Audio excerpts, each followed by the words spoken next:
Bonsoir à tous et merci à la DIM de me permettre d'être ici et de venir pour la première fois dans cette belle ville de Toulouse. C'est aussi les joies de la recherche.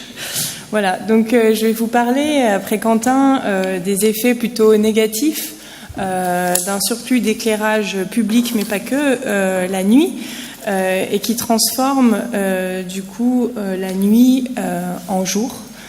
Et donc la nuit noire est vraiment une espèce en voie de disparition, ne serait-ce que quelques images. Donc ici c'est la ville de Lyon, d'où je viens, nous montre des fois un suréclairage, par exemple sur les quais, voire même une lumière intrusive, c'est-à-dire qui s'introduit dans l'habitation des gens, qui les empêche de dormir. On a aussi un éclairage excessif d'une place, donc c'est-à-dire qu'une partie de l'éclairage est vraiment envoyée dans le ciel et ne sert à rien. Et quand les nuages sont vraiment bas et qu'on a de l'humidité, on arrive même à un dôme lumineux, c'est-à-dire que le ciel est un peu orange, voire rosé, et qu'on a un dôme lumineux, par exemple, qui est visible à plusieurs kilomètres de la ville. Et pour Paris, c'est visible à 150 kilomètres de la ville. Donc ça a vraiment, cette mise en valeur des villes, depuis les années 50, a vraiment des aspects négatifs, et essentiellement du fait que l'éclairage est mal conçu, mal orienté, utilisé abusivement. Et donc on a une quantité énorme de lumière qui est perdue dans le ciel. Donc on appelle ça pollution lumineuse, cette augmentation de la clarté nocturne artificielle, et qui a donc des effets impactants. Ici c'est une ville avec des faisceaux laser qui vont dans le ciel, donc c'est vraiment un impact énorme, notamment pour les migrations d'oiseaux qui sont attirés par ces lieux-là alors qu'ils se déplacent avec le ciel et les étoiles. Et ici, c'est donc une photo de la NASA la nuit dans les années 70. Et ici, c'est une photo de la Terre vue d'aujourd'hui. Donc on voit vraiment que c'est dans les zones extrêmement urbanisées, essentiellement Japon, Europe, États-Unis.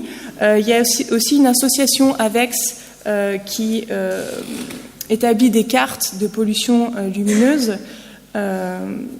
Et on voit donc au rouge vraiment les zones où il y a beaucoup de pollution lumineuse et vers les couleurs froides là où il y a moins d'éclairage. Donc ça a un impact tout d'abord sur les astronomes qui ont lancé l'alerte les premiers dans les années 70 parce qu'ils ne pouvaient plus observer le ciel nocturne qui était noyé par trop de lumière. Donc ça a un impact notamment sur les recherches scientifiques. Ça a également un impact sur la biodiversité. Et notamment donc la lumière artificielle est nuisible soit par attraction, notamment là on voit des insectes qui sont vraiment attirés sur un éclairage et les papillons ou les insectes vont voler toute la nuit jusqu'à épuisement, ou en dessous c'est un exemple où certaines espèces ont un effet de répulsion, sont vraiment la lumière les dérange pour voler, pour chercher leur proie, pour voir, parce qu'elles sont pas adaptées. On est soit diurne, soit nocturne. Nous, on est une espèce diurne, on a du mal à vivre la nuit, quoique l'éclairage nous permet d'allonger notre activité. Et du coup, ça a vraiment un impact aussi bien sur le taux d'activité de l'espèce que son orientation, que les comportements sociaux, migratoires, reproducteurs, et ça participe aussi de la fragmentation des habitats. Donc ça a un impact sur ce dont on a parlé tout à l'heure, c'est les rythmes biologiques, notamment circadiens, c'est-à-dire l'alternance jour-nuit, et aussi les rythmes circannuels, par exemple la floraison des fleurs ou la migration des espèces qui se font à certaines saisons et moments de la nuit. Juste pour information, il y a des espèces à qui ça convient très bien, le surplus d'éclairage, notamment je pense aux pigeons, qui du fait mangent plus longtemps et donc se reproduisent plus tout au long de la saison. Donc ça fait pas notre grand bonheur, mais voilà, il y a des espèces qui s'adaptent plus. Les fouines et les renards aussi peuvent adapter leur vue à la nuit et donc arrivent à chercher des proies plus longtemps. Et aussi, ça a un impact sur l'homme, notamment, donc je parlais de la lumière intrusive qui peut arriver dans votre habitation. C'est une source tout d'abord d'inconfort pour dormir. Ça peut aboutir à des troubles du sommeil. Vous me direz quoique, il n'y a pas que la lumière qui peut aboutir à ça, mais on n'a pas un repos réparateur, mais surtout ça inhibe une hormone vraiment essentielle pour le fonctionnement de notre organisme, ça inhibe la production de mélatonine, et donc qui participe de notre rythme circadien, du bon fonctionnement de notre organisme, d'un bon sommeil, d'une qualité de sommeil, et aussi ça renforce notre système immunitaire, et donc à terme, il y a des études qui sont menées pour voir si la pollution lumineuse n'aurait pas des impacts et favoriserait pas le cancer. Et il y a des études qui disent que donc cette pollution lumineuse environnementale est cancérigène. Et notamment, l'OMS a classé le travail de nuit dans ce sens-là comme un facteur avéré de cancer. Et il y a eu des études sur les infirmières ou les hôtesses de l'air la nuit qui ont une probabilité de cancer beaucoup plus importante que les personnes qui travaillent le jour. Donc tout ça pour vous dire que face à cette mise en lumière, on a quand même un changement de paradigme qui est en train de monter. On a eu des législations qui sont venues donc sous l'impulsion des astronomes dans des zones autour d'observatoires astronomiques, au début aux États-Unis et au Chili, là où il y a des grands observatoires. En Europe, c'est venu plutôt dans les années 2000, et en France, avec le Grenelle de l'environnement, on a une législation adaptée qui a émergé. Et donc, c'est une réglementation sectorielle qui est vraiment dédiée à endiguer le phénomène de pollution lumineuse. Et l'objet, ça a apparu dans la table ronde pour la préservation de la biodiversité, donc pas forcément pour la santé à la base. Et la loi Grenelle 1 a fixé 4 objectifs. Qui sont réduire les dangers ou troubles excessifs aux personnes, les atteintes à l'environnement, éviter le gaspillage énergétique et quatrièmement, permettre l'observation du ciel nocturne. Et la loi Grenelle 2 est venue étayer un petit peu le dispositif et on a eu un décret d'application suite en 2011. Juste pour information pour les non-environnementalistes, ça montre encore que le droit de l'environnement est vraiment sectoriel, c'est-à-dire qu'on a un problème environnemental, on a une norme, et donc ça pose la question, parce qu'avant cette législation, les pouvoirs police du maire, la réglementation sur la publicité ou les enseignes n'étaient pas capables d'endiguer le phénomène. Donc ça veut dire, ça pose des questions sur les problématiques environnementales à venir. Est-ce qu'on va encore attendre une intervention du législateur, des pouvoirs publics ou une jurisprudence innovante pour faire face aux problématiques environnementales? Et la solution, ça serait qu'il y ait donc un concept générique de pollution ou nuisance avec un régime de droit commun préventif pour permettre d'appréhender toute pollution ou nuisance à venir. Alors, c'est pas quelque chose qui paraît complètement... Par exemple, pour les déchets, on a une notion générique de déchets avec un régime de droit commun, et ensuite on a un régime spécifique pour les biodéchets, pour les déchets nucléaires, pour les déchets d'emballage, et donc c'est-à-dire qu'à défaut de catégories spécifiques, on va appliquer le régime de droit commun avec la catégorie de droit commun, donc pourquoi pas envisager cela pour les pollutions et nuisances.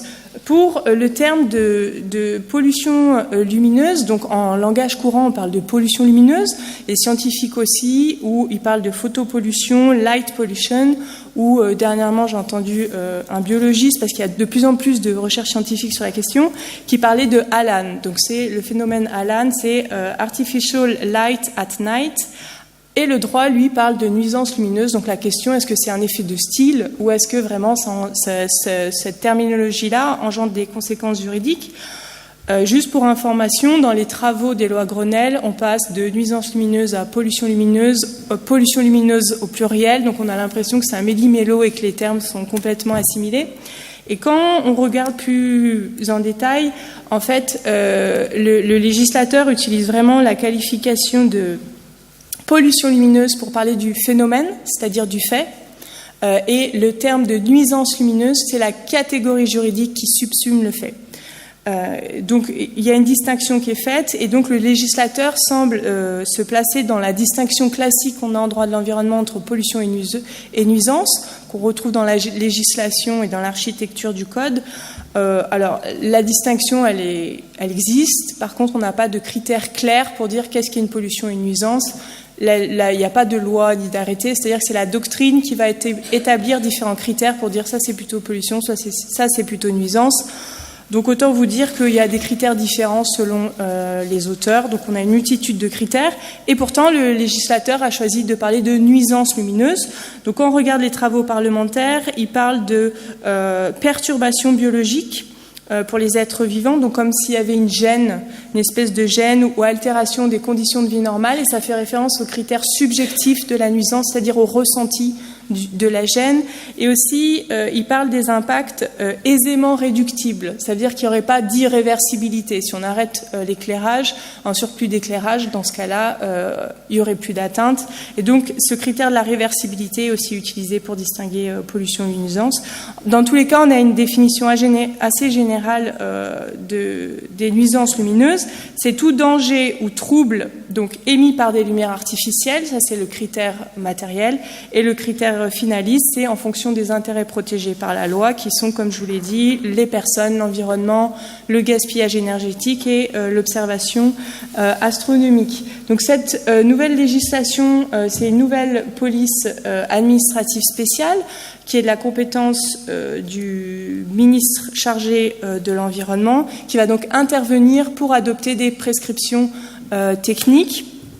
Et donc la particularité, à moins que les administrativistes me contrediront, mais c'est une police participative, parce que le ministre peut intervenir et en amont, il doit consulter les différents acteurs dans le domaine, notamment les instances professionnelles concernées, les associations représentatives des maires au plan national, les associations de protection de l'environnement, et ensuite il prend son arrêté. Voilà, donc le ministre chargé de l'environnement va prendre des mesures, des arrêtés pour réglementer tout d'abord ces prescriptions techniques qui peuvent porter sur les conditions d'implantation et de fonctionnement des points lumineux, sur la puissance lumineuse, sur les flux de lumière et leur répartition dans l'espace et le temps, l'efficacité des sources lumineuses. Donc autant vous dire que c'est assez détaillé. Et pourtant, pour l'heure, on a seulement un seul arrêté du 25 janvier 2013 qui interdit, qui plutôt exige l'extinction des éclairages de tous les bâtiments non résidentiels, donc c'est-à-dire les bureaux, les commerces, les administrations, les bâtiments liés à des activités agricoles et industrielles, donc c'est assez large, et de manière schématique entre 1h et 7h du matin. Donc si on sort après 1h du matin, je vous laisserai vérifier si les bâtiments non résidentiels sont éteints. Vous me direz de ce qu'il en est à Toulouse. Et il existe, comme l'a dit mon collègue, souvent dans le cas des dérogations préfectorales, notamment en cas pour les illuminations de Noël, les fêtes locales type le 8 décembre, la fête des Lumières à Lyon, ou les zones touristiques d'affluence exceptionnelle.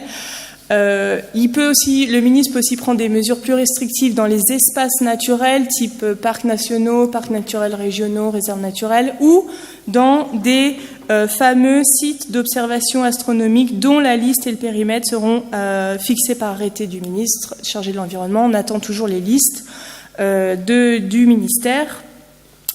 Et donc, pour dire qu'on a quand même un régime qui est assez détaillé, et pourtant, pour l'heure, on a une seule mesure de police qui a été adoptée en 2013 pour éteindre entre 1h et 7h du matin, d'autant plus que, en fait, ce dispositif doit être contrôlé par les maires, l'application de ce dispositif, et les maires ne le font pas.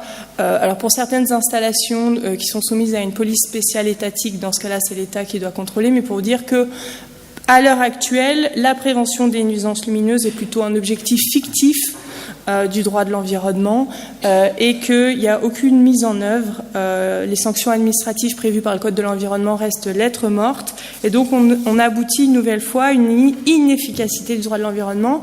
Juste pour être un peu positif, quand même, les collectivités territoriales n'ont pas attendu le Grenelle de l'environnement pour aller plus loin que la législation et adopter dès les années 90 des démarches volontaires de protection, et notamment mon collègue l'a dit, des plans lumière. Donc les plans lumière à la base, dans les fin des années 80, c'était pas du tout pour limiter les nuisances lumineuses, c'était plutôt pour la mise en lumière, valoriser le patrimoine.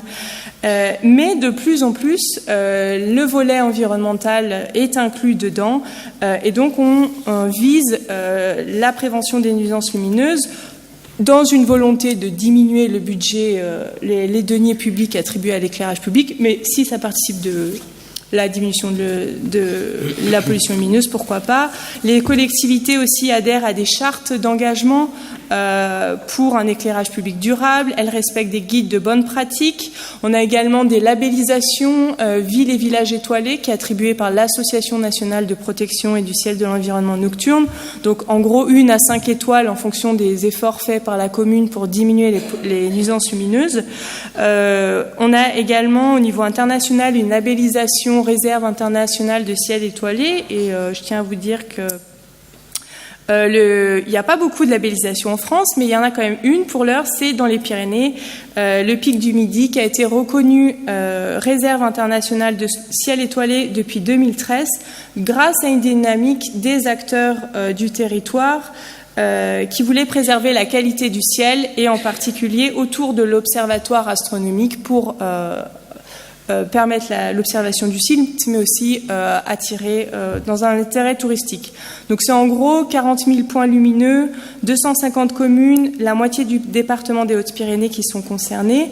Le parc des Cévennes est dans une démarche similaire. Et donc on voit vraiment que c'est des techniques conventionnelles de protection de l'environnement et des nuisances lumineuses qui vont prendre le relais des mesures de police qui sont vraiment insuffisantes sur la question. Bien souvent, ça va de pair, ces techniques conventionnelles, avec l'attribution d'aides financières qui permettent de rénover l'éclairage public. Je pense également, avec la loi de transition énergétique, à l'attribution de subventions par le ministère. C'est des subventions assez conséquentes qui vont de 500 000 € à 2 millions d'euros pour les territoires à énergie positive, c'est-à-dire les territoires donc, qui vont avoir une démarche d'excellence.